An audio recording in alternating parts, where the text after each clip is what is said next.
ഏതാനും ദിവസങ്ങളേ ആയുള്ളൂ ഈ മല്ലി പറിച്ച് നട്ടിട്ട്. അപ്പോഴേക്കും നോക്കൂ, വരുന്ന ഇലകൾ ഒരു തണ്ട് നീണ്ടു വരുന്ന പോലെ കണ്ടില്ലേ? അത് സാധാരണ പൂങ്കുല ഉണ്ടാകാനുള്ള തുടക്കമായിട്ടാണ് ഞാൻ മുമ്പ് കണ്ടിരിക്കുന്നത്. ഇതിൻ്റെ സൈഡിൽ നോക്കിയാൽ ഒരു മുറിച്ചൊരു കുറ്റി കാണാം. അത് മുമ്പുണ്ടായിരുന്ന പൂങ്കുല മുറിച്ച് കളഞ്ഞതിൻ്റെയാണ്.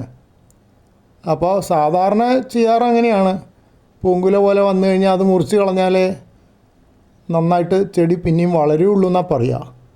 പക്ഷെ ഞാനിത് ഒന്നിൽ അധികം തവണ കണ്ടിട്ടുണ്ട്.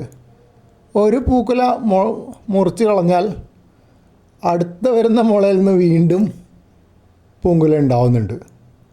അപ്പോൾ പിന്നെ എങ്ങനെയാണ് അത് കൂടുതൽ വളരുകയെന്ന് എനിക്കറിയില്ല. പക്ഷെ എന്നാലും അങ്ങനെ പറയുന്നതുകൊണ്ട് പലപ്പോഴും പൂങ്കുല പോലെ ഇങ്ങനെ മുകളിലേക്ക് വളർന്നു വരുമ്പോൾ മുറിച്ച് കളയും.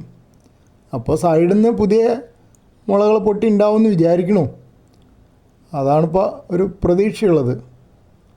അല്ലെങ്കിൽ ഇതിന് വളർച്ച ഉണ്ടാവില്ല എന്നാണ് ഈ ചെടി കൊണ്ടുവന്ന സ്ഥലത്തുള്ളവർ പറഞ്ഞിരിക്കണേ.